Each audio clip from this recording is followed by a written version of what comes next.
हम लोग को समझना है इस टॉपिक में रिफ्रैक्शन ऑफ लाइट।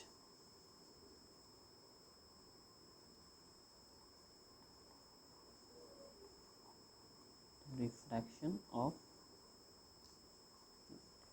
तो ये एक्चुअली होता है क्या है, इसके लिए हम एग्जांपल से समझ सकते हैं। जैसे कि let us suppose we have a glass slide, ये ग्लास स्लैब,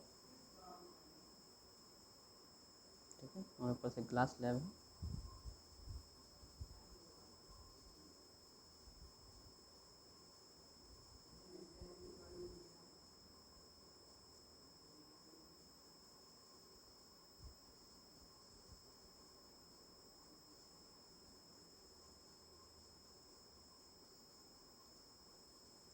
तो इसमें क्या है,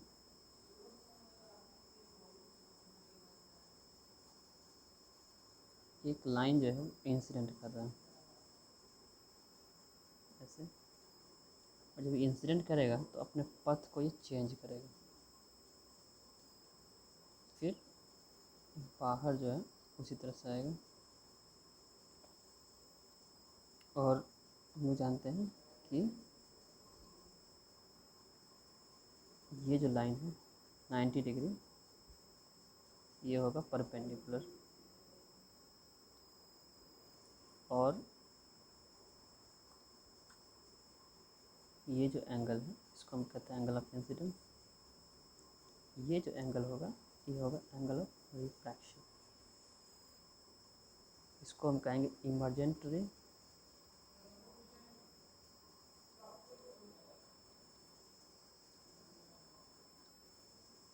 और ये है एंगल ऑफ इमर्जेंस।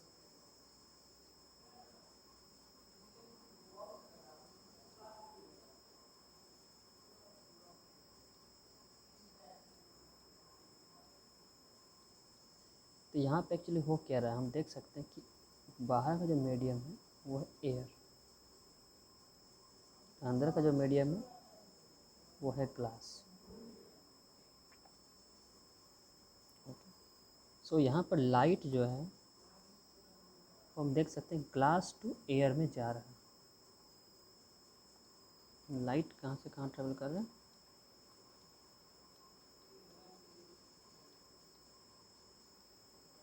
एयर से ग्लास की तरफ।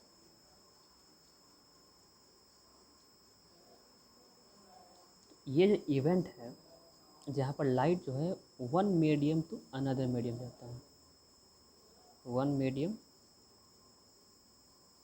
टू अनदर मीडियम, इसी इवेंट का नाम है refraction.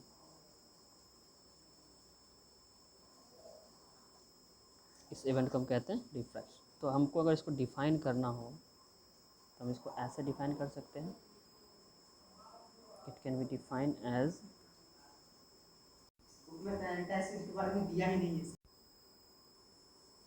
when it travel from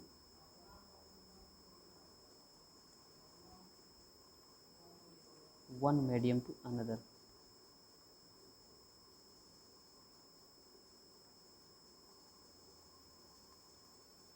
one medium to another। और यहाँ पे और भी कुछ कुछ बातों को जानना हम लोग के लिए इम्पोर्टेंट हो जाता है कि जैसे कि यहाँ पर ये एयर जो है यहाँ पर ग्लास के कंपेयर में स्पीड ऑफ लाइट ज़्यादा होगा। तो ऐसे जगह पे हम क्या कहते हैं कि जहाँ पर स्पीड ज़्यादा है उसको हम कहते हैं रेयर मीडियम, रेयर मीडियम। और जहाँ पे स्पीड थोड़ा कम है उसको हम कहते हैं डेंसर मीडियम, डेंसर मीडियम। तो हम एक चीज़ हम ऑब्ज़र्व कर रहे हैं डेंसर, कि लाइट जब रेयर से डेंसर की तरफ जा रहा है तो जो रिफ्लेक्शन है ये टुवर्ड नॉर्मल हो रहा है। इस पॉइंट को भी नोट कर लेते हैं। लाइट जो है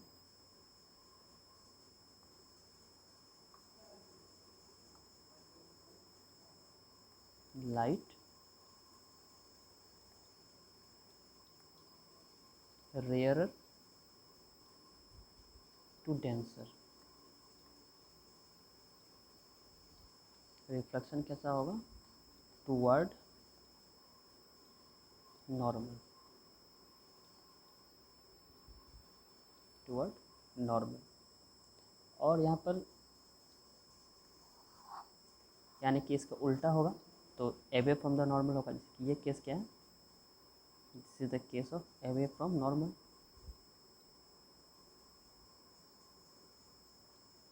अवे फ्रॉम नॉर्मल। और अगर हम एक पैरेलल लाइन खींचते हैं यहाँ से कम इसके सीधा में, तो ये जो डिस्टेंस है, इस डिस्टेंस को हम कहते हैं लैटरल डिस्प्लेसमेंट। लैटरल डिस्प्लेसमेंट, जिसको हम कभी फिर किसी क्लास में अच्छे से समझेंगे लैटरल डिस्प्लेसमेंट के बारे में। अब हम समझते हैं, जैसे कि लॉज ऑफ रिफ्लेक्शन होता है वैसे लॉ ऑफ रिफ्रैक्शन होता है। तो लॉ ऑफ रिफ्रैक्शन कैसे है, हम इसको थोड़ा समझेंगे इस बात को। तो लॉज ऑफ रिफ्लेक्शन में यहाँ पर भी दो laws, laws of refraction, refraction. तो पहला लॉज क्या कहता है कि यहाँ पर जो एंगल ऑफ इंसिडेंस है,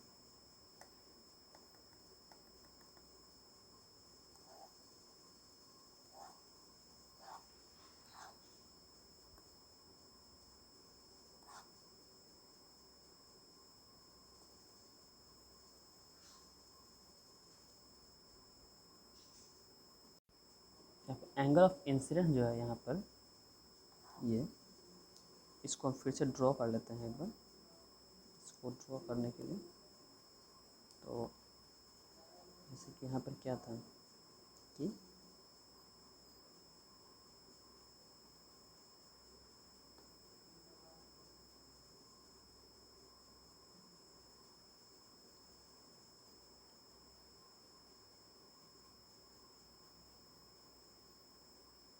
एक हम रेक्टेंगुलर स्लैब लेते हैं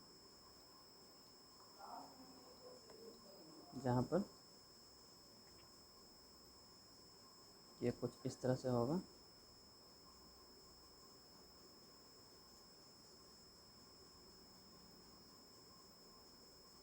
रेक्टेंगुलर स्लैब, यहाँ से एक लाइन यहाँ पे इंसिडेंट कर रहा है,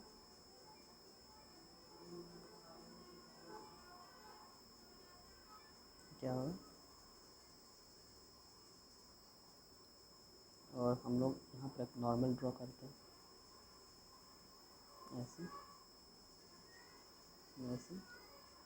ये जो एंगल है, ये एंगल आई है, ये एंगल जो है। तो फर्स्ट लॉ यही कहता है कि दोनों का जो रेशियो है,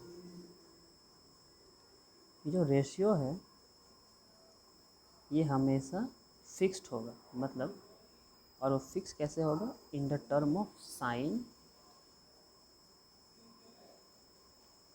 sign i by sign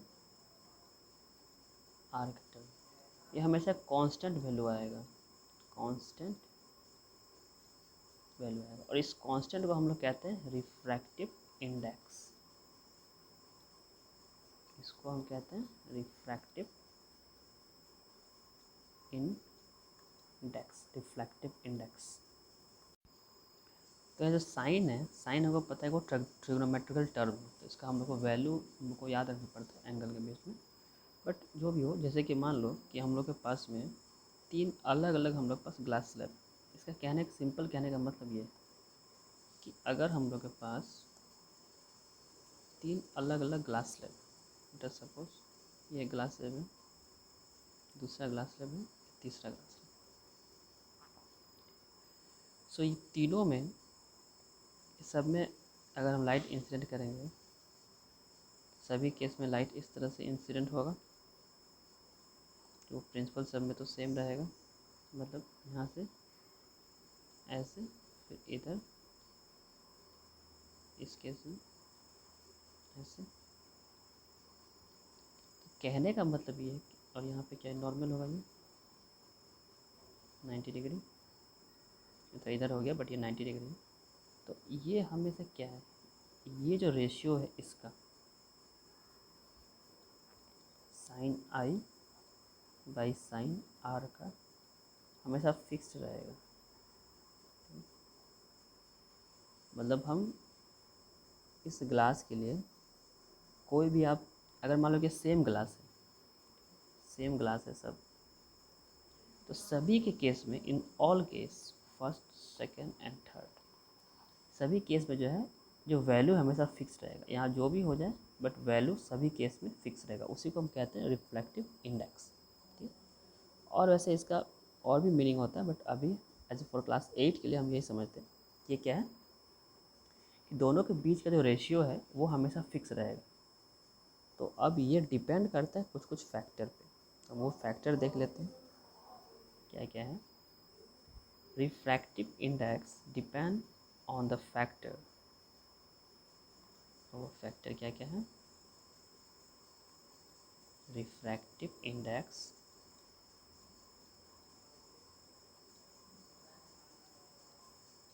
depends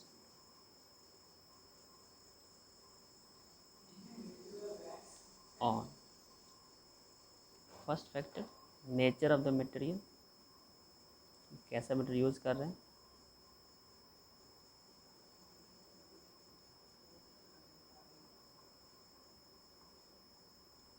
second one wavelength of light use, wavelength of light use, यानी कि हम किस तरह के हम लाइट को यूज़ कर रहे हैं। देखिए लाइट है, इसका वेवलेंथ क्या है, हमको पता है कि लाइट का अलग अलग वेवलेंथ हो सकता है कि रेड लाइट है तो उसका वेवलेंथ अलग होगा, ग्रीन है तो अलग होगा, वायलेट तो अलग होगा। तो ये डिपेंड करेगा कि इसका वेवलेंथ क्या है। ये दो फैक्टर पे रिफ्लेक्टिव इंडेक्स डिपेंड करता है। और इसी लॉ का, ये जो लॉ है, इसी लॉ का और एक नाम है, इसको हम कहते हैं स्नेल्स लॉ। इसलिए स्नेल्स लॉ जो है इसी का दूसरा नाम, ये जो लॉ है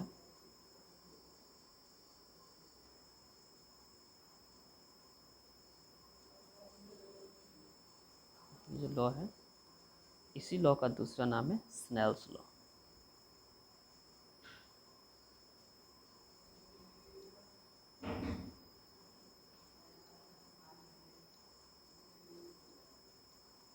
स्नेल्स लॉ। सो इसमें बेसिकली हमको कुछ कुछ पॉइंट का ध्यान रखना है। वो पॉइंट क्या है, तो पॉइंट यह है कि पहले रिफ्रैक्शन किसको कहते हैं।